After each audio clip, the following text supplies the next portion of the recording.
हा 5 ज्ञानेंद्रिय, 5 कर्मेंद्रिय याचा हा पिंड आहे. म्हणून त्या देहामध्येच हे सगळे देव वास करतात.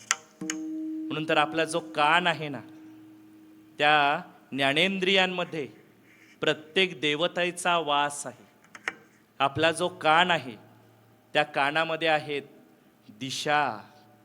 आपलं जे नाक आहे त्या नाकामध्ये आहेत अश्विनी कुमार. आपलं जी कातडी आहे त्या कातडीवरती आहेत वरुण देव.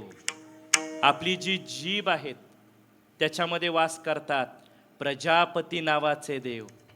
आपला जो डोळा आहे त्या डोळ्यामध्ये सूर्यदेव वास करतात. ही 5 ज्ञानेंद्रिय झाली. आणि 5 कर्मेंद्रिय. आपला जो हात आहे या हातामध्ये इंद्रदेव वास करतात. म्हणून तर इंद्र कसा आहे, तो वासना प्रधान आहे आणि तो स्वार्थी आहे.